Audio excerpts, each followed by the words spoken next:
ನಾಳೆಯಿಂದ 3 ದಿನಗಳ ಕಾಲ ಬೆಂಗಳೂರಿನ ಜಯಮಹಲ್ ಪ್ಯಾಲೇಸ್ ಅಲ್ಲಿ ಬೆಂಗಳೂರು ಫುಡ್ ಫೆಸ್ಟ್ ನಡೆಯಲಿದೆ. ಈ ಫುಡ್ ಫೆಸ್ಟ್ ಅಲ್ಲಿ ರಾಜ್ಯದ ವಿವಿಧ ಸ್ಪರ್ಧಿಗಳು ಸೇರಿದಂತೆ ದೇಶದ ಹಲವು ಭಾಗಗಳಿಂದ ಸ್ಪರ್ಧಿಗಳು ಭಾಗವಹಿಸಲಿದ್ದಾರೆ.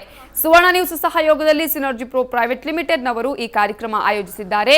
ಫುಡ್ ಫೆಸ್ಟ್ ಗಾಗಿ ಜಯಮಹಲ್ ಪ್ಯಾಲೇಸ್ ಅಲ್ಲಿ ಸಿದ್ಧತೆ ಜೋರಾಗಿದ್ದು ವೇದಿಕೆಯನ್ನ ಬಣ್ಣ ಬಣ್ಣದ ಬಟ್ಟೆಗಳಿಂದ ಅಲಂಕೃತಗೊಳಿಸಲಾಗುತ್ತಿದೆ. ಅಂತಾರಾಷ್ಟ್ರೀಯ ಖ್ಯಾತಿಯ ಬಾಣಸಿಗರಾದ ಮಯೂರ್ ಹಾಗೂ ರಾಕಿ ಕೂಡ ಭಾಗವಹಿಸುತ್ತಿದ್ದಾರೆ. ಅವರ ಕೈರುಚಿ ಸವಿಯುವ ಅವಕಾಶ ಸಿಗಲಿದೆ. ಈ ಫುಡ್ ಫೆಸ್ಟ್ ಅಲ್ಲಿ ಎಲ್ಲಾ ರೀತಿಯ ಜನರಿಗೂ ಇಷ್ಟವಾಗುವಂತಹ ತರಹೇವಾರಿ ಭಕ್ಷ್ಯಗಳು ಸಹ ದೊರೆಯಲಿವೆ. ಈ ಫುಡ್ ಫೆಸ್ಟ್ ಅಲ್ಲಿ ಊಟದ ಸ್ಪರ್ಧೆ ಕೂಡ ಇಡಲಾಗಿದೆ. ಜೊತೆಗೆ ಸಂಜೆ ರಸಸಂಜೆ ಕಾರ್ಯಕ್ರಮಗಳು ಕೂಡ ನಡೆಯಲಿವೆ ಅಂತ ಆಯೋಜಕರು ತಿಳಿಸಿದ್ದಾರೆ.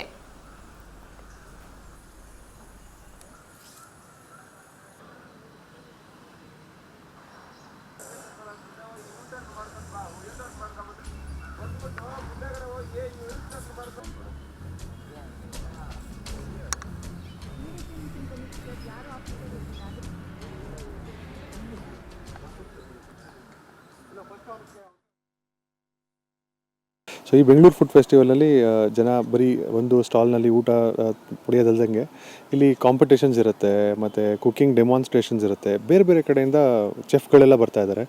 ಮುಂಬೈಯಿಂದ ಬರ್ತಾ ಇದ್ದಾರೆ, ಪುಣೆಯಿಂದ ಬರ್ತಾ ಇದ್ದಾರೆ, ಡೆಲ್ಲಿಯಿಂದ ಬರ್ತಾ ಇದ್ದಾರೆ. ಸೊ ಅವರೆಲ್ಲ ಬಂದು ಬೇರೆ ಬೇರೆ ವೆರೈಟೀಸ್ನ ಯಾವ ಥರ ಮಾಡೋದು ಅನ್ನೋದನ್ನು ಡೈರೆಕ್ಟಾಗಿ ತೋರಿಸ್ಕೊಡ್ತಾರೆ.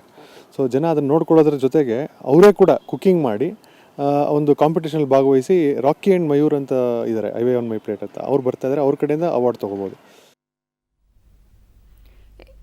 ಇನ್ನು ನಾಳೆ ಯಾವೆಲ್ಲ ಕಾರ್ಯಕ್ರಮಗಳು ಈ ಫುಡ್ ಫೆಸ್ಟ್ ಅಲ್ಲಿ ನಡೆಯಲಿವೆ ಅನ್ನೋದನ್ನ ನೋಡೋಣ. ನಾಳೆ ಬೆಳಗ್ಗೆ 9:30ಕ್ಕೆ ಫುಡ್ ಫೆಸ್ಟ್ಗೆ ಚಾಲನೆ ಕೊಡಲಾಗುತ್ತೆ. ಅನಂತರ ಮಧ್ಯಾಹ್ನ 12 ಗಂಟೆಗೆ ಅಡುಗೆ ಮಾಡುವ ಹಾಗೂ ತಿನ್ನುವ ಸ್ಪರ್ಧೆಯನ್ನ ಏರ್ಪಡಿಸಲಾಗಿದೆ.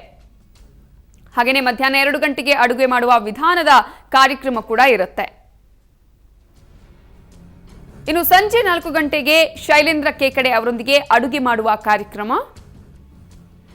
ಹಾಗೆಯೇ ರಾತ್ರಿ 8:30ಕ್ಕೆ ಡಿಜೆ ವಿವಾನ್ ಅವರಿಂದ ರಸಸಂಜೆ ಕಾರ್ಯಕ್ರಮವನ್ನು ಹಮ್ಮಿಕೊಳ್ಳಲಾಗಿದೆ. ನಾಳೆ ಬೆಳಗ್ಗೆ 9:30ಕ್ಕೆ ಫುಡ್ ಫೆಸ್ಟ್ಗೆ ಚಾಲನೆ ಕೊಡಲಾಗುತ್ತೆ.